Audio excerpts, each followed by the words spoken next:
Mi consuelo en la aflicción. Ella es mi consuelo en mi aflicción, porque tu dicho me ha vivificado. Salmo 119:50. Este es mi consuelo en la aflicción, que tu palabra me ha vivificado. Salmo 119:50, la Biblia de las Américas. Es casi innecesario que diga que, en algunos aspectos, los mismos acontecimientos suceden a todos los hombres por igual, y en materia de aflicciones, sin duda es así. Ninguno de nosotros puede esperar escapar de la tribulación. Si eres un impío, muchos dolores habrá para el impío. Si eres un hombre piadoso, muchas son las aflicciones del justo. Si andas en los caminos de la santidad, descubrirás que hay obstáculos que el enemigo ha arrojado en la vía. Si andas en los caminos de la maldad, caerás en trampas y serás retenido en ellas hasta la muerte. No hay forma de escapar de la tribulación. Nacimos para experimentarla de la misma manera que las chispas saltan ineludiblemente hacia arriba. Cuando nacemos por segunda vez, aunque heredamos innumerables misericordias, nacemos ciertamente para experimentar otro conjunto de problemas, pues entramos en pruebas espirituales, en conflictos espirituales, en aflicciones espirituales y cosas semejantes, de tal manera que experimentamos un doble conjunto de angustias al tiempo que recibimos dobles misericordias. El autor de este Salmo 119 era un buen hombre, pero era ciertamente un hombre afligido. David experimentó la aflicción muchas veces, y se trataba de graves aflicciones. El varón conforme al corazón de Dios fue alguien que sintió la propia mano de Dios en la disciplina. David fue un rey, y por tanto sería locura de nuestra parte suponer que los hombres que son más ricos y más grandes que nosotros están más protegidos de la aflicción, pues sucede todo lo contrario. Los vientos son más tempestuosos en las partes más altas de la montaña. Pueden tener la seguridad de que ese estado intermedio por el que oraba Agur, no me des pobreza ni riquezas, es en general el mejor. La grandeza, la prominencia, la popularidad, la nobleza y la realeza no proporcionan ningún alivio en la tribulación, antes bien la exacerban. Nadie que considere su propia comodidad asumiría dignidades acompañadas de tantos afanes y enormes congojas. Hijo de Dios, recuerda que ni la bondad ni la grandeza pueden librarte de la aflicción. Tendrás que hacerle frente sin importar cuál sea tu posición en la vida. Por tanto, enfréntala con intrépido valor y arráncale una victoria. Sin embargo, aun si le haces frente, no escaparás. Si clamas a Dios pidiéndole ayuda, Él te ayudará a lo largo de la tribulación, pero no es probable que la aparte de ti. Él te librará del mal, pero aun así puede conducirte a la tribulación. Él ha prometido que en 6 tribulaciones te librará, y en la 7ª no te tocará el mal, pero Él no promete que serás preservado de 6 o 7 tribulaciones. Uno semejante al Hijo de Dios estaba con los 3 santos jóvenes en el fuego, pero Él no estuvo con ellos antes de que fueran echados dentro del fuego, al menos no estuvo visiblemente. Y Él no estuvo con los jóvenes ya fuera para apagar el fuego o para impedir que fueran echados dentro del fuego. Yo estoy contigo, Israel, al pasar a través del fuego, podría describir muy bien la garantía del pacto. que podamos experimentar el fuego si con eso podemos experimentar la presencia divina, que aceptemos con alegría el horno si podemos encontrar allí la compañía del Hijo de Dios con nosotros. Cada hijo de Dios entre ustedes puede, con el salmista, hablar de mi aflicción.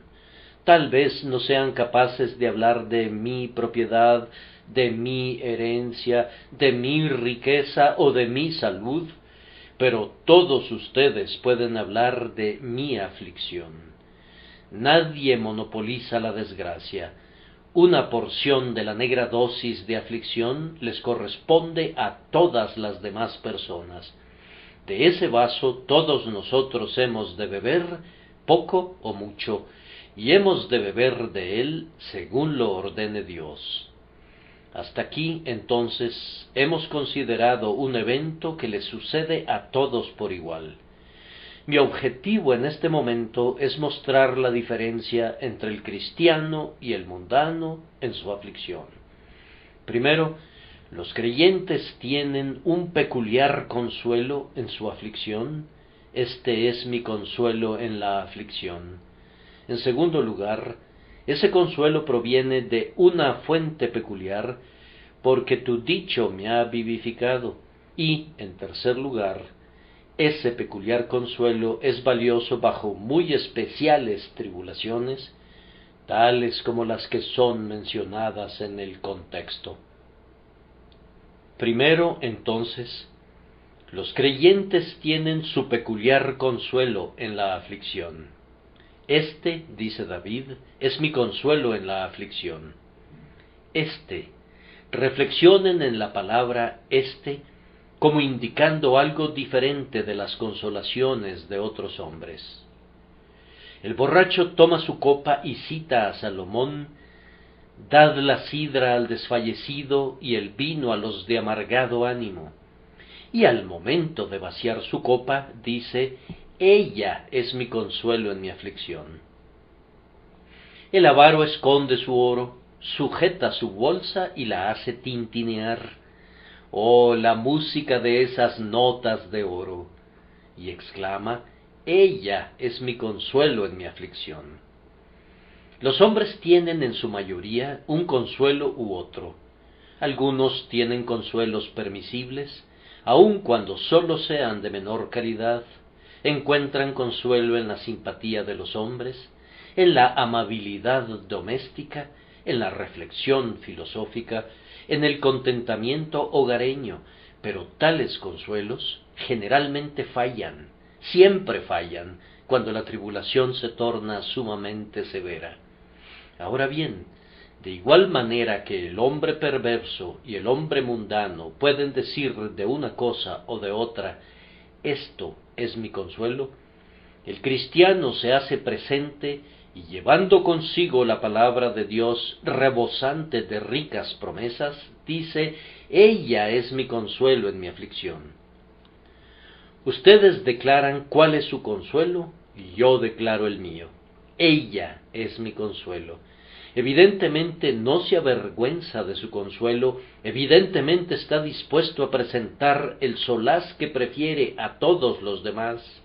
Y mientras otros dicen: yo derivo consolación de esto y yo de aquello, David abre la Santa Escritura y exclama alegremente: ella es mi consuelo.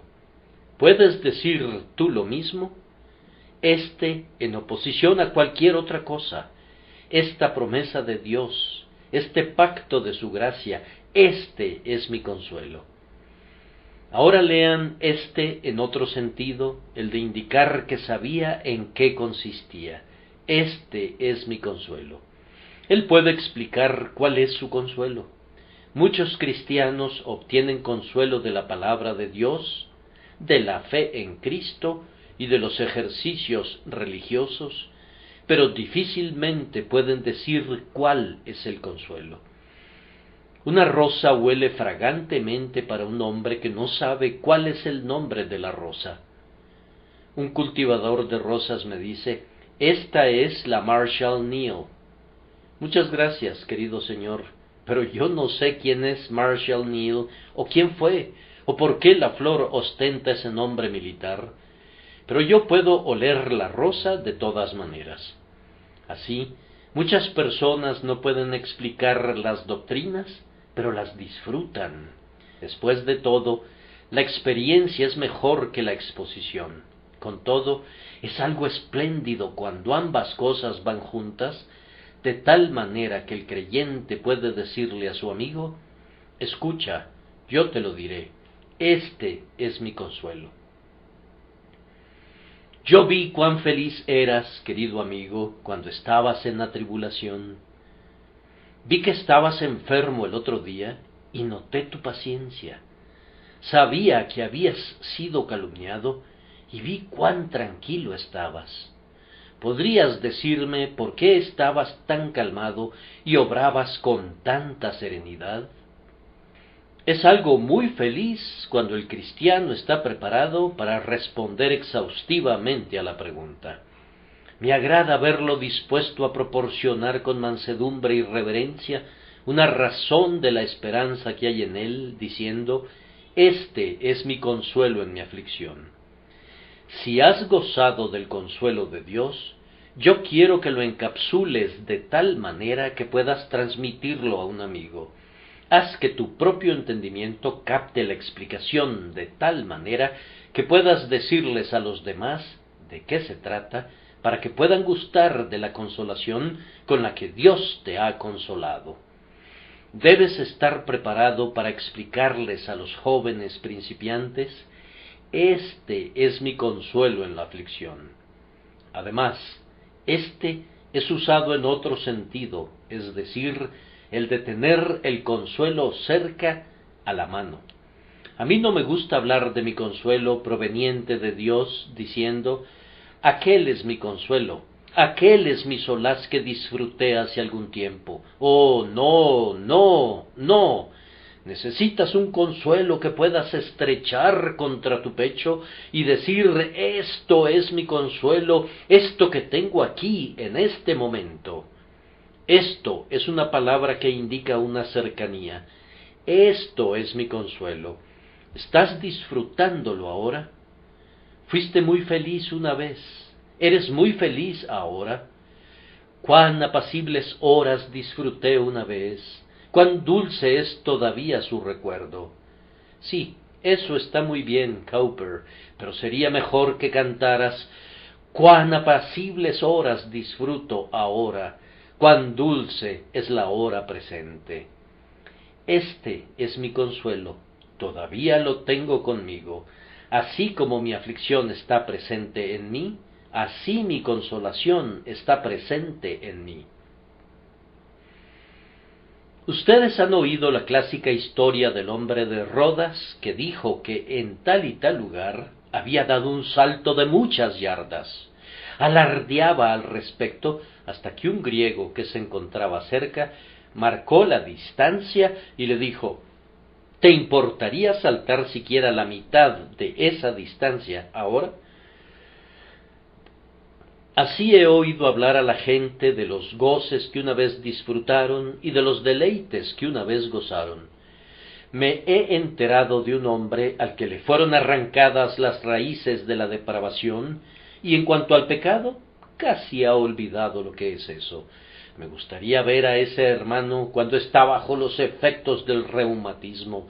No quisiera que lo padeciera por mucho tiempo, pero me gustaría que sintiera 1 o 2 punzadas para que pudiera ver si no permanecen algunas raíces de corrupción.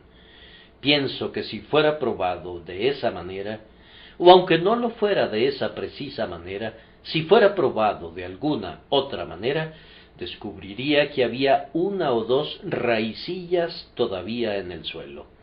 Si se aproximara una tormenta, tal vez nuestro valiente marinero de tierra firme descubriría que no es tan fácil arrojar el ancla sobre la borda como ahora piensa que lo es.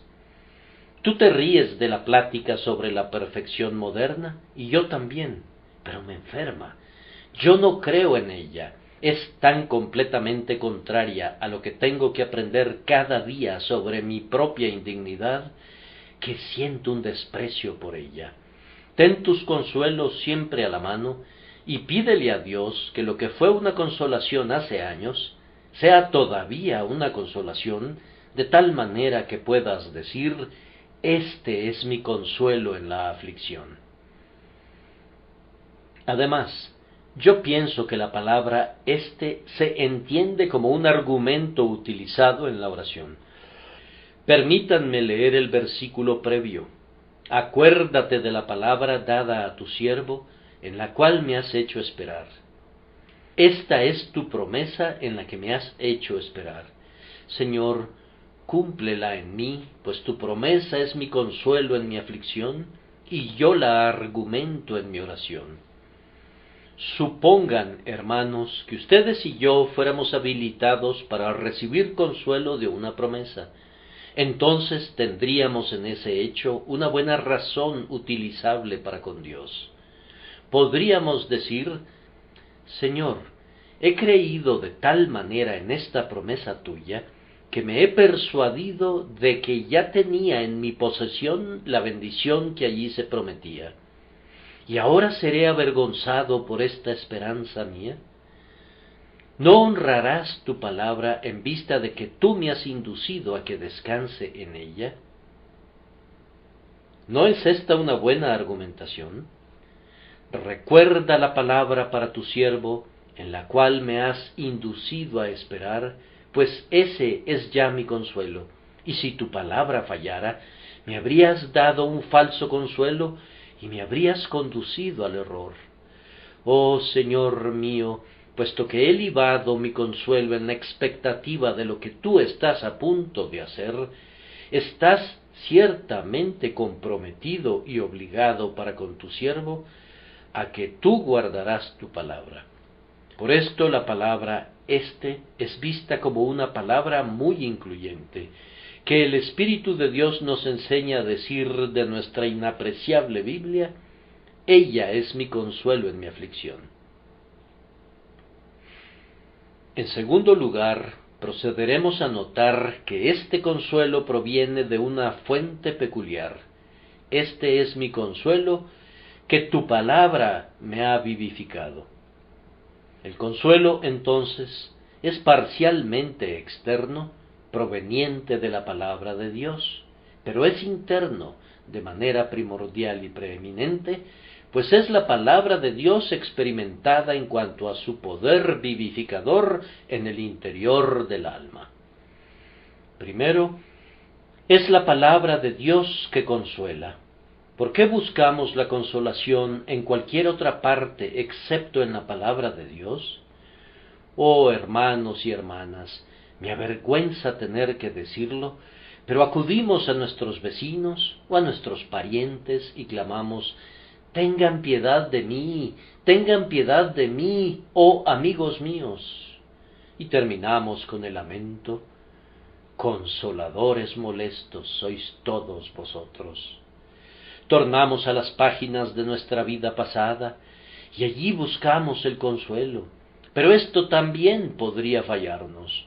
Aunque la experiencia es una legítima fuente de consuelo, con todo, cuando el cielo está oscuro y encapotado, la experiencia es propensa a administrar una renovada turbación. Si acudiéramos de inmediato a la palabra de Dios y la escudriñáramos hasta encontrar una promesa adecuada para nuestro caso, encontraríamos alivio mucho antes. Todas las cisternas se secan, sólo la fuente permanece. La próxima vez que estén turbados, tomen su Biblia y díganle a su alma: alma, espérate y escucha lo que hablará Jehová Dios, porque hablará paz a su pueblo. ¿Lees una promesa y sientes? No, esa promesa difícilmente responde a mi caso. Aquí hay otra, pero está dirigida a una personalidad especial y me temo que yo no tengo esa personalidad. Aquí, gracias a Dios, hay una que se ajusta perfectamente a mí, así como una llave se ajusta a las guardas de una cerradura. Cuando encuentres una promesa así, úsala de inmediato. John Bunyan retrata bellamente a un peregrino cristiano que fue recluido en el castillo del gigante Desesperación, al cual golpeaban con un garrote de manzano silvestre, hasta que una mañana Cristiano puso su mano contra su pecho y prorrumpió, como por sorpresa, en estas apasionadas palabras dirigidas a su compañero esperanzado: «¡Qué necio he sido al estar en esta pestilente mazmorra cuando podía pasear en libertad! En mi seno guardo una llave que abrirá cualquier cerrojo del castillo de la duda». «Son buenas noticias, querido hermano», le dijo esperanzado. «Sácala y usémosla de inmediato». Esa llave, llamada promesa, fue insertada en la primera cerradura y la puerta se abrió con facilidad. Y luego fue insertada en la siguiente puerta y en la siguiente con inmediatos resultados. Aunque la gran puerta de hierro tenía una cerradura oxidada en la que la llave chirrió y crujió, con todo, finalmente se abrió y los prisioneros quedaron libres de la vil cautividad de su desconfianza.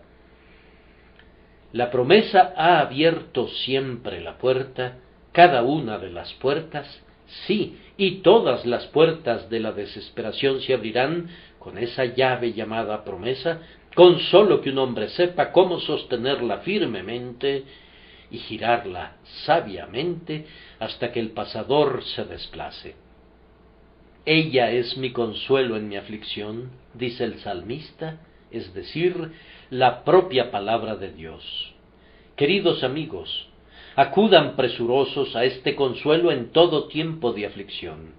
Lleguen a familiarizarse con la palabra de Dios para que puedan hacerlo. A mí me ha resultado muy útil llevar en mi bolsillo las preciosas promesas de Clarke y recurro a ese librito en la hora de la tribulación. Si vas al mercado y hay la probabilidad de que hagas una transacción que requiera un pago de inmediato, siempre llevas contigo un talonario de cheques. De igual manera, lleva contigo las preciosas promesas para que puedas recurrir a la palabra que se adapte a tu caso. Yo he buscado las promesas para los enfermos cuando me he encontrado en esa condición, o he recurrido a las promesas para los pobres, para los abatidos, para los cansados y casos similares, de acuerdo a mi propia condición, y siempre he encontrado una escritura apropiada para mi caso. Yo no necesito una promesa para el enfermo cuando me encuentro perfectamente bien. No necesito un bálsamo para un corazón quebrantado cuando mi alma se regocija en el Señor. Pero es muy útil saber dónde has de poner tu mano sobre las apropiadas palabras de aliento cuando surja la necesidad. Así, el consuelo externo del cristiano es la palabra de Dios. Ahora vamos a considerar la parte interna de su consolación. Ella es mi consuelo en mi aflicción, porque tu dicho me ha vivificado. Oh, no es la letra, sino el espíritu lo que es nuestro consuelo real. No miramos a ese libro que tiene tal encuadernación y tal cantidad de papel y tal cantidad de tinta, sino al testigo viviente dentro del libro. El Espíritu Santo se encarna en estas benditas palabras y obra en nuestros corazones, de tal manera que somos vivificados por la palabra. Es eso lo que constituye el verdadero consuelo del alma. Cuando leen la promesa y es aplicada con poder a ustedes, cuando leen el precepto y obra con fuerza en su conciencia, cuando leen cualquier parte de la palabra de Dios y le da vida a su espíritu, es entonces que reciben un consuelo de ella. Me he enterado de algunas personas que leen un cierto número de capítulos por día y que completan la lectura de la Biblia en un año, lo cual es un hábito admirable, sin duda, pero esa lectura puede ser realizada tan mecánicamente que no se deriva ningún bien de ella. Cuando leas la palabra, necesitas orar fervientemente para que te vivifique, pues de otra manera no te consolará. Pensemos en cuál sea nuestro consuelo en el tiempo de aflicción, debido al hecho de que el alma es vivificada por la palabra. El consuelo viene así. La palabra de Dios nos ha vivificado en días pasados. Ha sido una palabra de vida de entre los muertos. En nuestra aflicción, por tanto, nosotros recordamos cómo Dios nos sacó de la muerte espiritual y nos dio vida, y eso nos anima.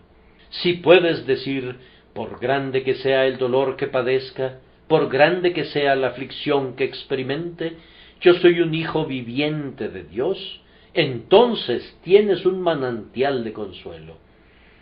Es mejor ser el más afligido hijo de Dios que ser el mundano más alegre. Es mejor ser el perrillo de Dios que ser el mimado del diablo. Hijo de Dios, consuélate con esto. Si Dios no me ha dado un blando lecho, ni me ha dejado ileso, con todo, Él me ha vivificado por su palabra, y este es un favor especial. Así nuestra primera vivificación de la muerte espiritual es un soleado recuerdo. Después de que somos vivificados, necesitamos ser revividos en el deber, ser revividos en el gozo, ser revividos en todo ejercicio santo, y somos felices cuando la palabra nos da esta repetida vivificación. Querido amigo, si al mirar al pasado tú puedes decir, tu dicho me ha vivificado, he experimentado mucho gozo al oír tu palabra, he sido llenado de energía por medio de tu palabra, por tu palabra he sido conducido a correr por el camino de tus mandamientos, todo esto será un gran consuelo para ti.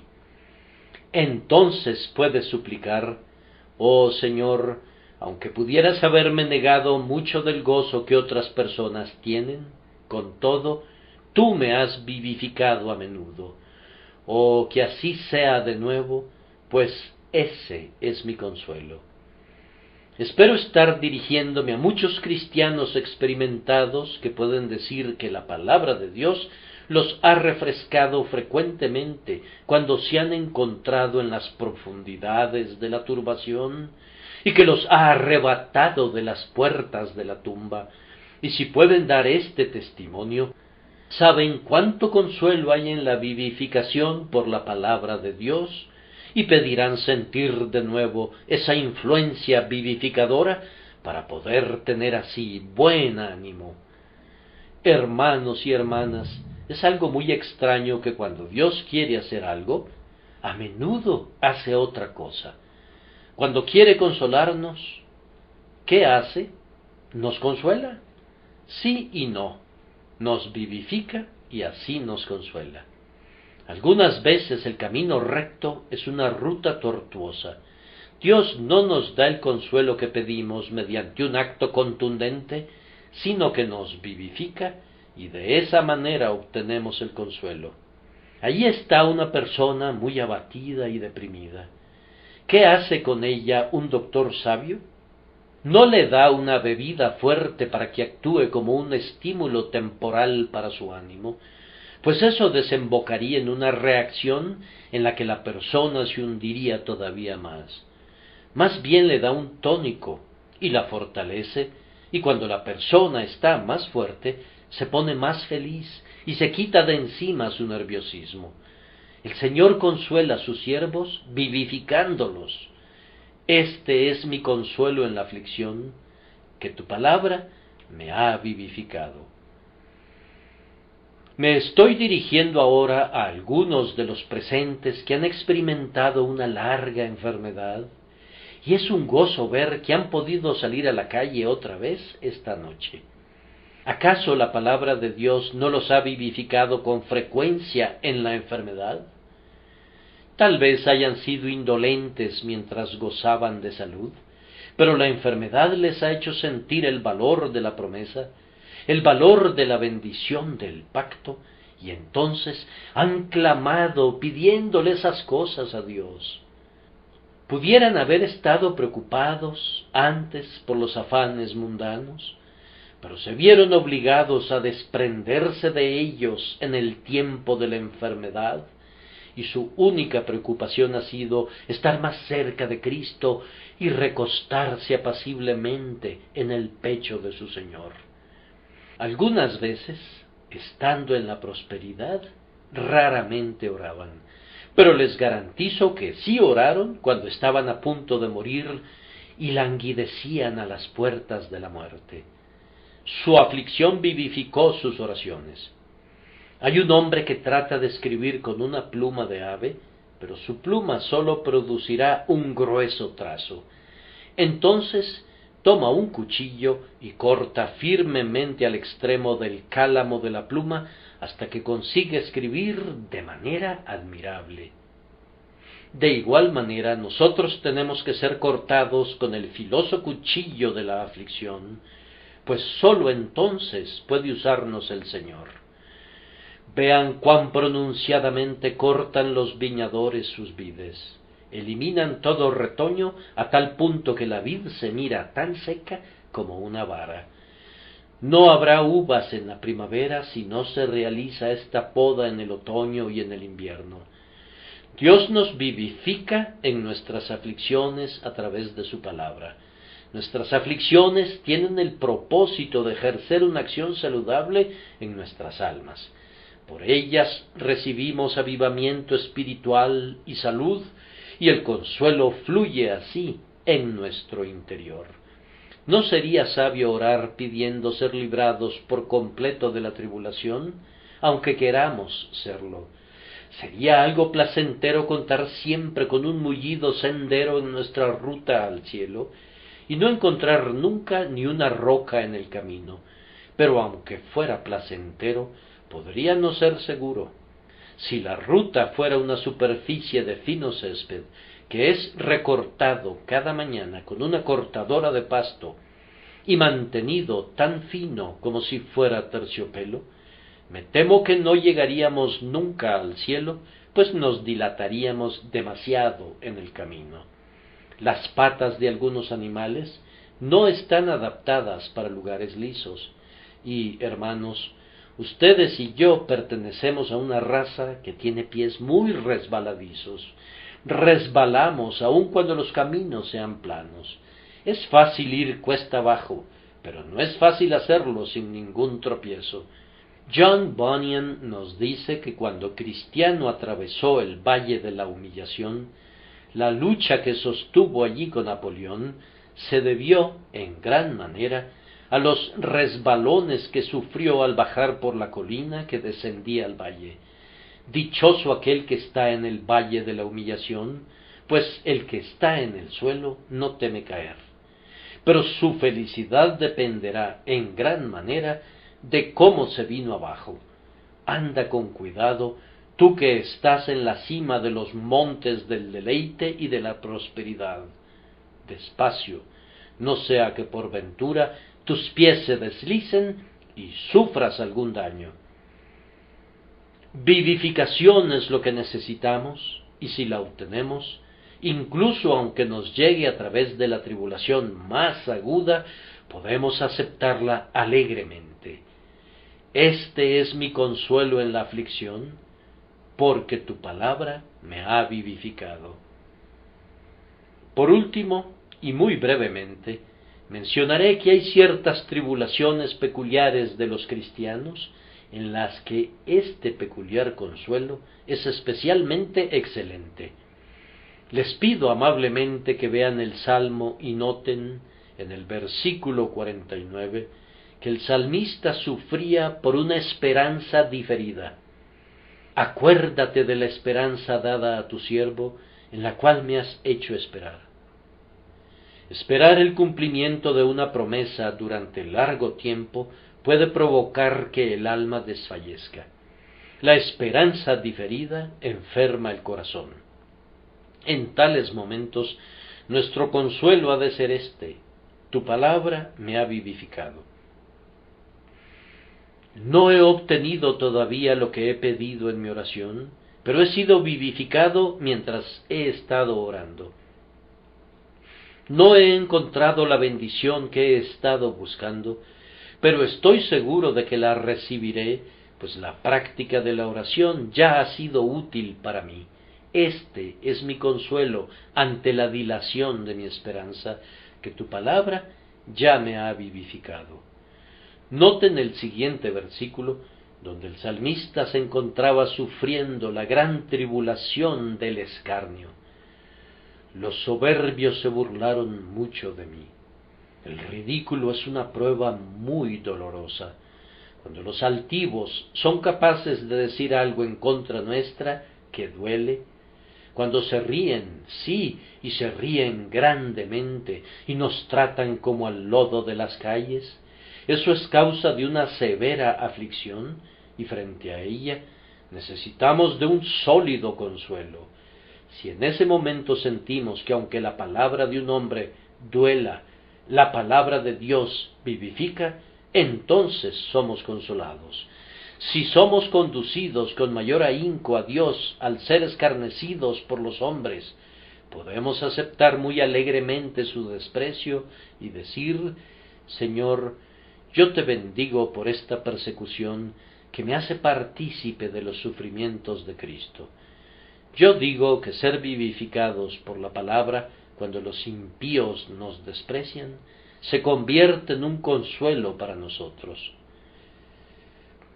En el versículo 53 verán que David experimentaba el problema de vivir en medio de grandes blasfemos y de hacedores de una maldad ostensible.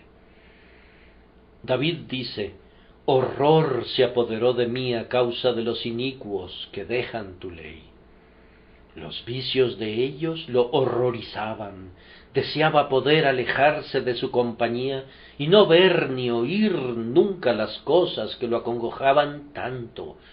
Pero si la propia visión y el sonido del pecado nos conducen a orar y nos obligan a clamar a Dios, el resultado es bueno, sin importar cuán doloroso pudiera ser el proceso. Si los hombres no maldijeran nunca en las calles, no seríamos conducidos a clamar a Dios con tanta frecuencia para que perdone sus palabras obscenas. Si ustedes y yo pudiéramos estar siempre encerrados en una torre de cristal y no ver nunca el pecado, ni oír nada con respecto a él, podría ser algo malo para nosotros. Pero si, cuando nos vemos forzados a ver la perversidad de los hombres y a oír sus maldiciones y denuestos, podemos sentir también que la palabra de Dios nos está vivificando, aun por nuestro horror al pecado, eso es bueno para nosotros. Tenemos un gran consuelo en esta especie peculiar de aflicción, aunque es sumamente doloroso para las personas de tierno corazón y de puras y delicadas mentes que moran cerca de Dios. Basta que lean el versículo 54 y verán indicada allí otra de las tribulaciones de David.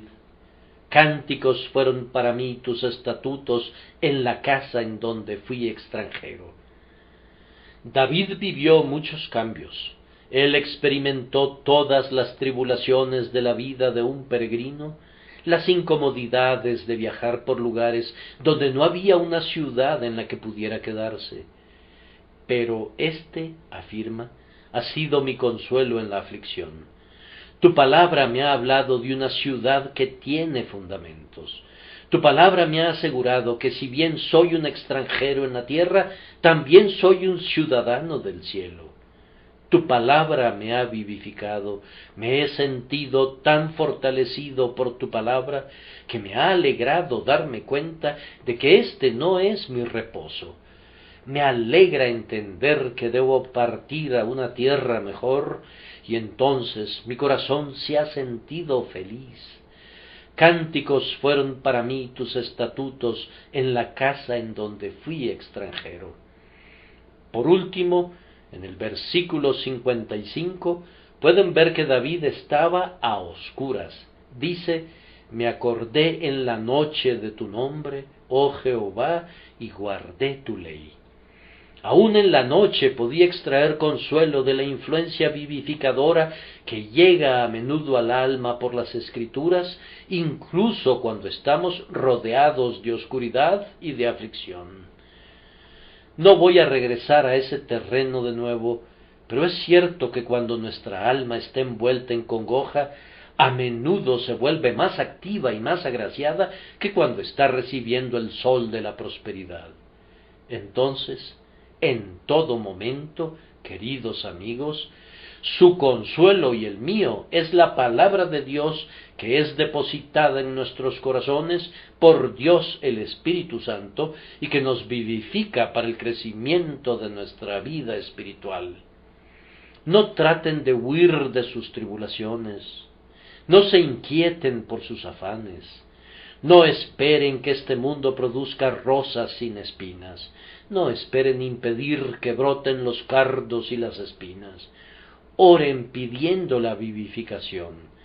Pidan que les venga esa vivificación no por medio de nuevas revelaciones ni por una fanática excitación, sino por la propia palabra de Dios, apaciblemente aplicada por su propio Espíritu. Así vencerán todas sus pruebas y triunfarán en sus dificultades y entrarán en el cielo entonando aleluyas para la diestra y el santo brazo del Señor que dan la victoria.